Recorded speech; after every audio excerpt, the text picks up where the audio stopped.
Hello everyone, आपका हमारे YouTube channel में बहुत बहुत स्वागत है। सबसे पहले आप सभी को उत्तराखंड के लोक पर्व हरेला की हार्दिक शुभकामनाएं। आज की क्लास शुरू करते हैं। आज हमारा है थर्ड लेक्चर और ये थर्ड लेक्चर क्या है, हमारा लेसन प्लान थर्ड है।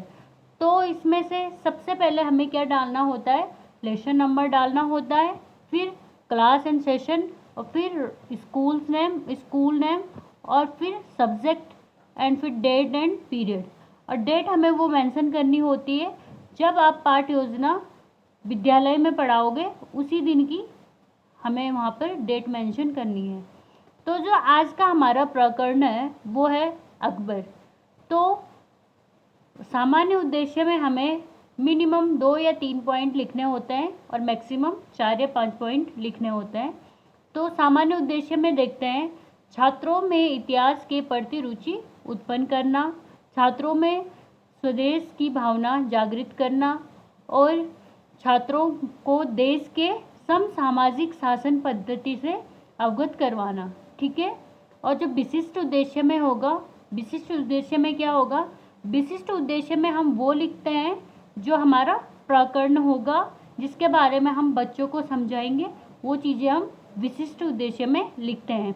जैसे जो मैंने पॉइंट लिखा है वो आप देखोगे, छात्रों को अकबर द्वारा लड़े गए युद्धों व उसके द्वारा किए गए महत्वपूर्ण कार्यों से अवगत कराना है। किसको? छात्रों को। ठीक है।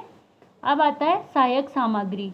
तो सहायक सामग्री में क्या होगा, चौक होगा, डस्टर होगा, पॉइंटर होगा, बोर्ड होगा, और जो आप चार्ट का भी यूज़ कर सकते हो, तो ये आपका सहायक सामग्री में आएगा। पूर्व ज्ञान क्या होगा, छात्र अकबर बीरबल की मनोरंजक व ज्ञानवर्धक कहानियों से परिचित है। ठीक है। चलिए आज का सेशन शुरू करते हैं। तो सबसे पहले क्या आता है, प्रस्तावना प्रश्न। तो आप सभी को क्या होता है, प्रस्तावना प्रश्न वो प्रश्न होते हैं जो छात्र को पूर्व ज्ञान से नवीन ज्ञान में जोड़ता है। ठीक है।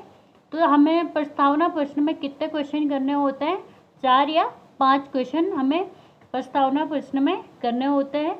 और यहाँ पर क्या होगा, यहाँ छात्र शिक्षक क्रियाओं में क्या होगा, शिक्षक क्या करेगा, क्वेश्चन पूछेगा, और छात्र क्या करेगा, छात्र क्रिया में छात्र आंसर देंगे। ठीक है। ये हमारी प्रश्नोत्तर विधि हो जाएगी।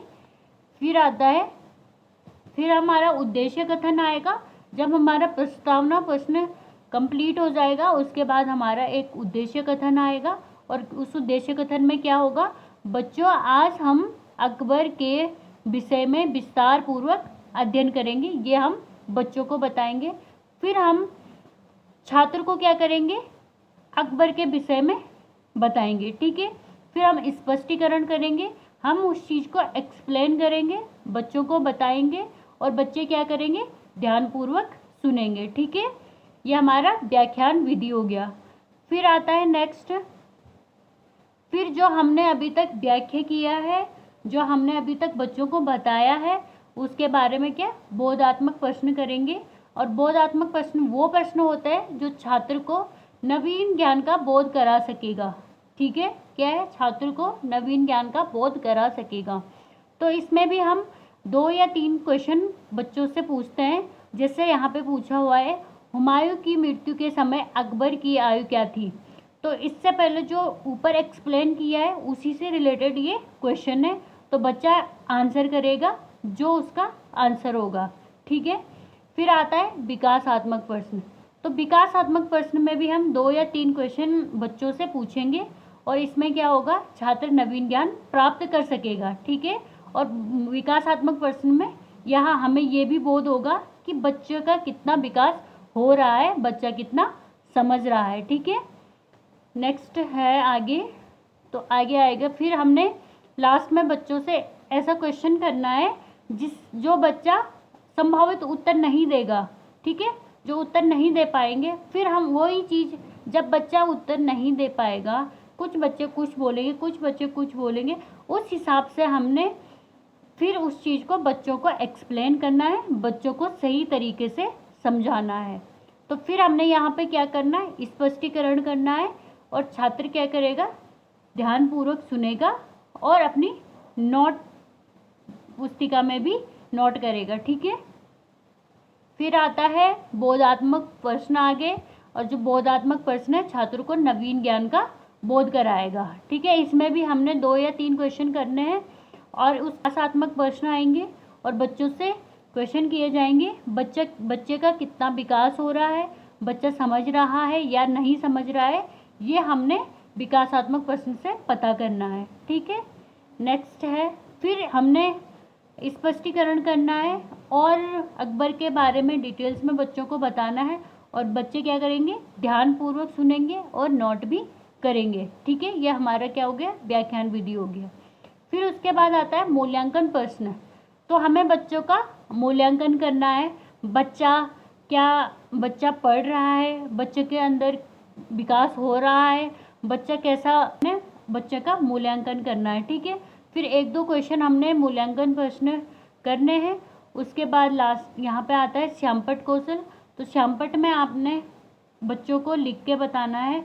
जैसे मैंने यहाँ पे लिखा हुआ है अकबर से संबंधित प्रमुख बातें। तो यहाँ पर जो प्रमुख बातें हैं इस श्यामपट्ट कौशल में लिखा हुआ है।